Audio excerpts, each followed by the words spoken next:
আসসালামু আলাইকুম। আপডেট বাংলা সংবাদে স্বাগতম। শুরুতে জানিয়ে দেব সংবাদ শিরোনাম।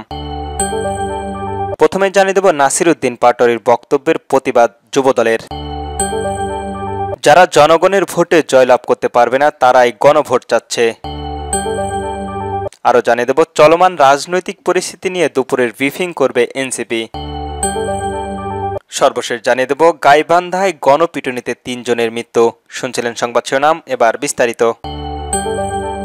নাসির উদ্দিন পাটোয়ারির বক্তব্যের প্রতিবাদ জানালেন যুবদলের নেতা। জাতীয় নাগরিক পার্টি এনসিপির মুখ্য সমন্বয়ক নাসির উদ্দিন পাটোয়ারির বক্তব্যের প্রতিবাদ জানিয়েছেন যুবদল। এক বিবৃতিতে এই প্রতিবেদন জানান যুবদলের কেন্দ্রীয় সভাপতি আব্দুল্লাহ মোনায়েম মুন্না ও সাধারণ সম্পাদক মোহাম্মদ নুরুল ইসলাম নয়ন। বিবৃতিতে তারা বলেন, ঢাকা মহানগর দক্ষিণ যুবদলের সদস্য সচিব রবিউল ইসলাম নায়ককে নিয়ে জাতীয় নাগরিক পার্টির মুখ্য সমন্বয়ক নাসির উদ্দিন পাটোয়ারির অশোভন মন্তব্য ও ভিত্তিহীন তথ্য প্রচারের মাধ্যমে কুচ্ছারা রটনা করেছেন।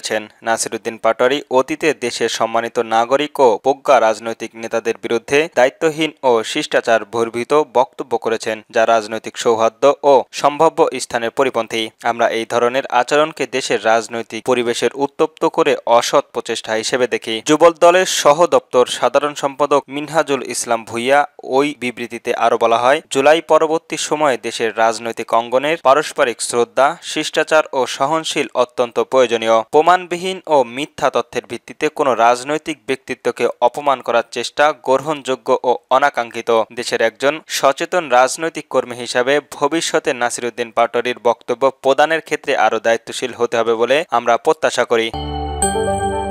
যারা জনগণের ভোটে জয়লাভ করতে পারবে না তারাই গণভোট চাচ্ছে। বাংলাদেশের গণভোটের সময় এখনো আসেনি উল্লেখ করে বাংলাদেশের জাতীয়বাদী যুবদলের কেন্দ্রীয় কমিটির সাবেক শ্রমিক বিষয়ক সম্পাদক ও সাবেক ডাকসু সদস্য রশিদ আহমেদ হোসাইন বলেছেন, যারা জনগণের ভোটে নির্বাচিত হতে পারবেন না তারাই নির্বাচনের ধারা ভিন্ন খাতে প্রবাহিত করতে গণভোটের কথা বলছে। রাষ্ট্র কাঠামো সংস্কারের ৩১ দফায় বাস্তবায়নের লক্ষ্যে লিফলেট বিতরণ শেষে সাংবাদিকদের সঙ্গে আলাপকালে তিনি একথা বলেন। ডাক্তার রশিদ আহমেদ হোসাইন বলেন, পিআর গণভোট নয়, দেশের মানুষ চায় একটি সঠিক, স্বচ্ছ, গ্রহণযোগ্য ও নিরপেক্ষ নির্বাচন। গণভোটের মাধ্যমে নয়, জনগণের ভোটের মাধ্যমে পরিবর্তন আসবে। তিনি আরো বলেন, ফেব্রুয়ারিতে জাতীয় সংসদ নির্বাচন অনুষ্ঠানের লক্ষ্যে সবাই ঐক্যবদ্ধ থাকতে হবে। নির্বাচিত সরকার ছাড়া দেশের অস্থিরতা ও অনিশ্চয়তা দূর হবে না। সাময়িক উন্নয়নের স্বার্থে যথাসময়ে জাতীয় নির্বাচন দিতে হবে। এ সময় উপস্থিত ছিলেন লাকসাম উপজেলার বিএনপির নেতা খোরশেদ আলম খসরু, একেএম আতিকুর রহমান লিটন।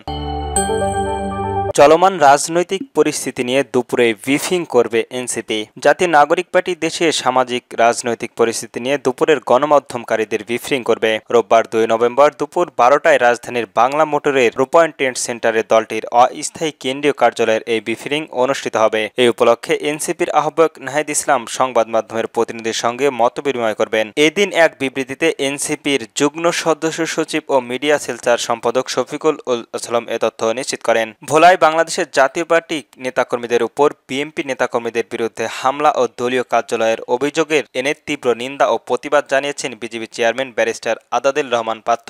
সংঘর্ষে নিজ দলের আহত নেতাকর্মীদের ছবি যুক্ত করে ব্যারিস্টার আদাদুল রহমান পার্থ পোস্টে লিখেছেন, আজ ভোলা সদরের বিজিবির বিশাল এক নির্বাচন মিছিল অনুষ্ঠিত হয়। হাজার হাজার মানুষ এই মিছিলে অংশগ্রহণ করে। জোহরের নামাজের পূর্বে যখন শান্তিপূর্ণ এই মিছিল শেষ হয় তখন অল্প সংখ্যক নেতাকর্মীরা বিজিবি কার্যালয়ের ছিল। ঠিক তখনই ঈর্ষাদিত হয়ে ৪ থেকে ৫০০ জনের বিএনপির একটি গ্রুপ কোনো কারণ ছাড়াই আমাদের নিরীহ নেতাকর্মীদের মারধর করেন এবং পার্টির অফিস ভাঙচুর করেন। এটা দুঃখজনক, হতাশজনক এবং আমি এর তীব্র নিন্দা ও প্রতিবাদ জানাই। তিনি আরো লেখেন, এভাবে চলতে থাকলে জাতীয়বাদী শক্তিশালী সাম্য দেশব্যাপী সাংঘাতিকভাবে ক্ষুণ্ণ হবে এবং সংগ্রামী দেশপ্রেমী ভোটের প্রভাব পড়বে। অনেক দুঃখজনক ব্যাপার। গাইবান্ধায় গণপিটুনিতে ৩ জনের মৃত্যু। গাইবান্ধায় গোবিন্দপুর উপজেলায় গরু চুরির অভিযোগে গণপিটুনিতে ৩ জনের মৃত্যু হয়েছে। শনিবার ২ নভেম্বর দিবাগত রাতের উপজেলার গ্রামে এ ঘটনা ঘটে। নিহতদের মধ্যে ২ জন ঘটনাস্থলে এবং অপরজন হাসপাতালে চিকিৎসাধীন অবস্থায় মারা যান। স্থানীয়রা জানান, শনিবার দিবাগত রাতে প্রায় ২:৩০টার দিকে ওই গ্রামের এক ব্যক্তির গোয়াল ঘরে ঢুকে একটি সংবদ্ধ দল এক পর্যায়ে গরুগুলো পিকআপে তোলার সময় টের পায় স্থানীয়রা। ওই সময় তাদের ধাওয়া করলে পালাতে গিয়ে প্রথম প্রথম পাশের জঙ্গল এবং পরে পুকুরে লাফ দেয় তারা। এক পর্যায়ে তাদের ধরে মারধর করা হয়। এতে ঘটনাস্থলে 2 জন মারা যান। পরে আহত অপরজনকে গোবিন্দপুর উপজেলায় স্বাস্থ্য কমপ্লেক্সে নিয়ে যাওয়া হয়। সেখানে চিকিৎসাধীন অবস্থায় তিনি মারা যান। এদিকে ঘটনার খবর পেয়ে police super Nishat Angel, Gobindapur থানার ওসি বুলবুল ইসলাম ও স্থানীয় ইউপি চেয়ারম্যান ঘটনাস্থলে পরিদর্শন করেন। বিষয়টি নিশ্চিত করেছেন গোবিন্দপুর থানার ভারপ্রাপ্ত কর্মকর্তা ওসি বুলবুল ইসলাম। জানান, নিহতদের মরদেহ থানায় রাখা হয়েছে। এখন নিহতদের পরিচয় শনাক্ত করা যায়নি। পরিচয় নিশ্চিত পর আইনি প্রতিক্রিয়া অনুযায়ী ময়নাতদন্তের জন্য মর্গে পাঠানো হবে।